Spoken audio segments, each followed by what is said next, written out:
그리고 구운동 상권 자체가 다 비즈니스맨들이 좋아하는 것들이야. 그러니까 출장 수요가 지금도 많이 들어오고 있는 상권이다. 그래서 여기는 아는 료칸을 할 겁니다. 욕조도 흰옥기가 있고 조적이 있고 대형 욕조가 있고 이러면서 욕조 자체가 아주 메인으로 잘 보여야 되는 게 1번인 것 같아, 결국에는. 구운동의 특징은 여기부터 버스터미널이 있다고 하는데 서수원 버스터미널은 크게 의미 없어. 차 타고 이동할 수 있는 거리고. 그리고 구운동 상권 자체가 인근에서 작은 규모의 산단들에서 이제 오는 비즈니스 수요야. 그래서 여기에 룸타입을 보나 거기 들어가는 가전들을 보나 다 비즈니스맨들이 좋아하는 것들이야. 그러니까 출장 수요가 지금도 많이 들어오고 있는 상권이다. 객단가도 꽤 높아. 그리고 인근에 막 이런 상권들이 생겨나는데 숙박업소가 안 생기니까 이쪽으로 좀 끌어당기는 그런 힘은 가진 상권인데, 여기에 이제 핵심은 뭐냐면 그걸로 부족해. 우리가 개발하는 물건은 50객실 이상 있는 건물이기 때문에 수원 내에선 유명해지게 하자가 여기서 해야 되는 거야. 근데 그게 가능성이 있는 게 우리가 다른 데보다 확실히 큰 규모가 있기 때문에 컨셉을 좀 넣어볼 수가 있는 거야. 그래서 료칸으로 가자라고 한 거고, 그래서 이번에 좀 기본적으로 룸타입 우리 만들 때도 변별력을 뭐 딴 데서 주지 말고 욕조로 주자야. 욕조도 흰옥기가 있고 조적이 있고 대형 욕조가 있고 이러면서 욕조 자체가 아주 메인으로 잘 보여야 되는 게 1번인 것 같아, 결국에는. 근데 여기는 거의 전객실 다 욕조를 넣을 수 있는 컨디션이었기 때문에 욕조 플레이들을 좀 다채롭게 할 수 있었던 거죠. 욕조도 놓는 모양이 이렇게 들어가. 옆에 조그맣게 들어가는 게 아니고 정형화되지 않은 욕조 레이아웃을 할 수가 있으니까 메리트가 있는 거. 요즘에 이렇게 우리 좌식 기획하는 거 있잖아.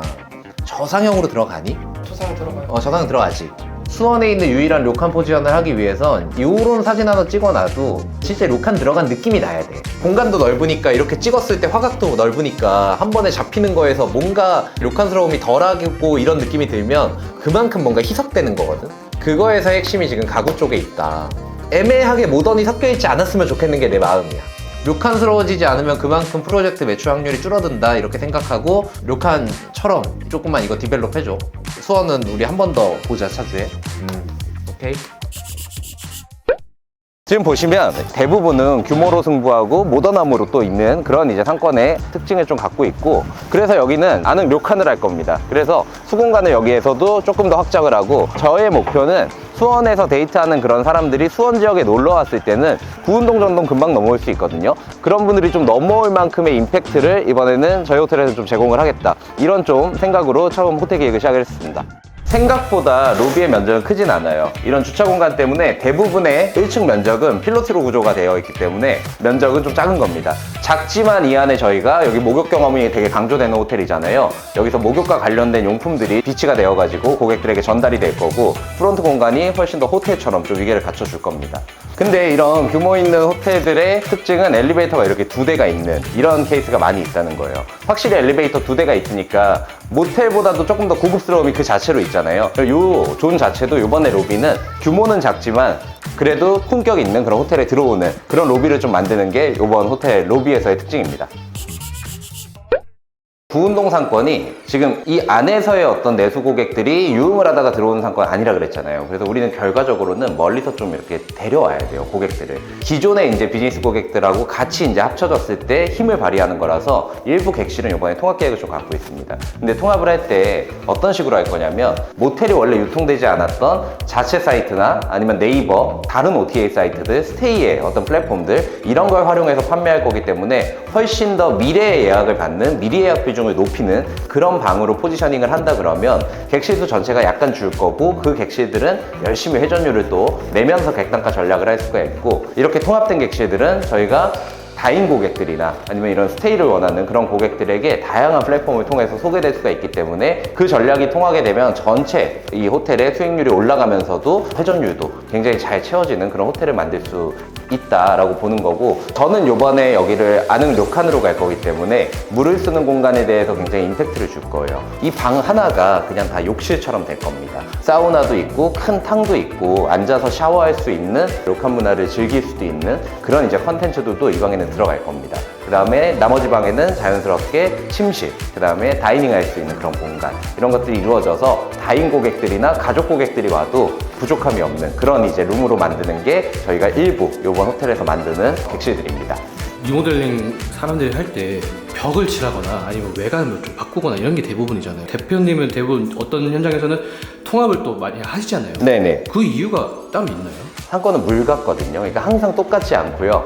누가 봐도 이거는 모텔이다 라고 만들었을 때는 야노자 여기어때 같은 이제 국내 OTA의 모텔 전통적인 플랫폼에서는 잘 팔릴 수 있어요. 공간이 새 거가 됐으니까. 하지만 조금 더 장기 숙박이나 또는 미래 예약을 하는 미리 예약 고객들이나 아니면 이런 스테이 문화를 좋아하는 사람들이나 다른 이제 타겟군들한테는 별로 매력적이지 않을 수 있거든요, 여전히.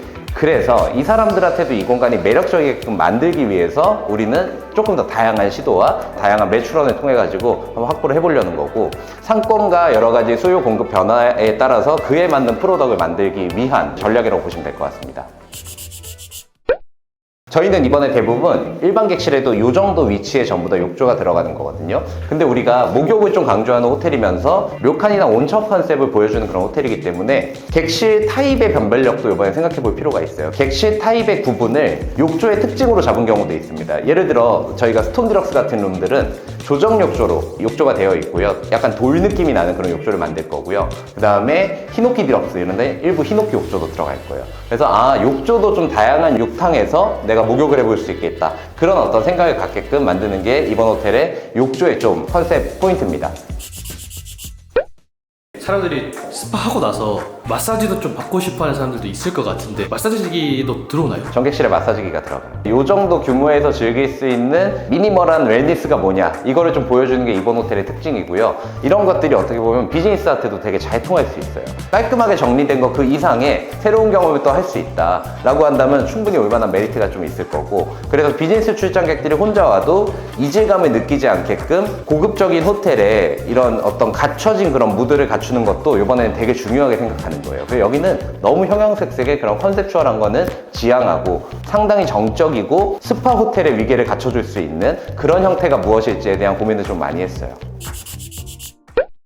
이 방은 들어오면 이렇게 가벽이 있었어요. 그래서 이쪽이 다이닝 공간이었고 이쪽이 이제 침실 공간이었던 그런 데거든요. 가벽을 없애지 않을 거예요. 이쪽이 전부 다 사우나가 들어올 거예요. 그래서 여기서 사우나를 하면서 영화를 볼 수 있는 그런 룸을 만들 거고요. 반대쪽으로 가면 여기서 저성형 침대가 와서 마찬가지로 TV가 달려가지고 공간을 분리하면서도 사우나하고 목욕하고 잠잘 수 있는 그런 형태로 만들 거예요. 그리고 이 정도 객실에서도 기존에 쳐져 있었던 이런 가벽을 재사용해가지고 저희가 새로운 연출을 하게 되면은 레이아웃도 좀 특이해지고 재밌는 그런 객실을 만들 수 있습니다. 객실이 엄청 큰 객실은 아닌데 벽이 생기면은 좁다라고 느껴질 수도 있지 않을까요? 맞아요. 벽이 생기면 좁을 수 있어요. 괜히 의미가 없이 벽이 쳐져 있고 저기가 다이닝 공간이라 그러면 이건 안 했을 거고, 저희가 객실을 통합하지 않고도 가벽을 쳤을 때 사우나 공간 있죠. 저기서부터 이 화장실까지 연결되는 마감재는 다 타일이에요. 그러니까 습식 공간화 시킨다는 거거든요. 그러니까 실제 여기는 료칸 호텔이기 때문에 습식 공간의 면적도 상당히 중요하다. 그러면 여기 이 객실에서는 객실이 좁지만 기존의 이런 구조물들을 활용해가지고 저희가 습식 공간이 큰 객실에 이제 레이아웃을 만들려는 거고요. 그만큼 임팩트가 있고 중요한 사우나라는 컨텐츠가 저 자리에 위치하게 되니까 객실을 나누는 거에 대한 명분이 또 생기는 거거든요. 그리고 사우나라는 이제 핵심적인 컨텐츠가 결합이 되면은 일반적인 스탠다드의 욕조가 그냥 있는 것보다도 디럭스룸의 위계를 확실히 이제 잡아줄 수가 있기 때문에 전체 호텔의 객실 타입 구분에서도 굉장히 중요한 이런 타입입니다. 이런 타입은. 지금도 보면 조도가 나쁘진 않았거든요, 기존에도. 근데 이번에는 지금보다도 조금 더 톤 다운된 형태로 전체 이제 호텔 무드를 낮은 조도로 가져가려고 하는 게 이번 이제 저희가 공용부에서는 조명 플랜입니다. 여기는 또 주차장으로서 굉장히 강점이 있어요. 건물이 앉아있는 것보다 대지 면적이 굉장히 크잖아요. 그러면서 도로를 여러 개를 끼고 있어요. 대로변에서 이어져 오는 이런 새길을 끼고 있고, 이쪽으로 들어가는 모텔 촌 안에서의 길을 끼고 있고, 아까 우리가 버스터미널에서 걸어온 그 도로까지 끼고 있거든요. 그러니까 사방으로 여기는 차가 들어올 수 있는 거예요. 그래서 혼선 없이 워크인 고객도 사이니지 플랜을 저희가 잘만 하면은 인상적으로 오프라인에서도 어디 갈까 결정을 못한 사람들은 들어올 확률을 조금이라도 높일 수 있겠다, 이런 생각을 했어요. 그래서 사이니지에서는 좀 더 많이 들어가겠다. 하지만 사이니지에 투자할 만한 가치는 있겠다 해서 저희가 이번에 사이니지 플랜도 주차장의 입구별로 저희가 전부 다 해놓을 겁니다. 그러면서 또 오프라인에서 우리가 어떻게 보여줘야 될지에 대한 전략 중에도 이번에 특이점이 하나 또 새로 나온 거고요. 그 다음에 지금 호텔 자체가 상권 안에 들어오면은 대부분 다 이런 모텔들이 비슷비슷하게 생겼거든요. 그리고 딱딱딱딱 붙어 있어요. 그래서 이번에도 아주 대형 현수막 플레이를 좀 할 겁니다. 그래서 우리 호텔에는 직관적으로 이런 목욕 경험이 강조된 컨텐츠가 들어있는 호텔인지에 대해서 크게 이제 홍보를 해갖고 명확하게 이 호텔이 어떤 호텔인지를 알릴 수 있게 그렇게 좀 만들 겁니다. 오늘 이렇게 수원 구운동에서 저희가 호텔을 어떻게 만들지에 대해서 한번 쭉 돌아다니면서 설명을 드렸고요. 저는 여기가 기존의 하드웨어가 일반적인 모텔들 평균치 대비해 갖고 좋고, 그 다음에 객실 평수도 넓고 해가지고 개인적으로는 좀 재밌는 기획들을 많이 또 넣어볼 수 있는 프로젝트가 될 것 같습니다. 이 호텔은 4개월 정도 있다가 또 완성이 되어가지고 애프터 영상으로 찾아뵙게 될 건데요. 비즈니스 상권임에도 다양한 어떤 수요들을 끌어오는 힘을 가지는 그런 호텔로서 앞으로 어떻게 또 태어날지 기다려주시면 감사하겠습니다. 애프터 영상으로 또 찾아뵙도록 하겠습니다. 오늘도 시청해주셔서 감사합니다.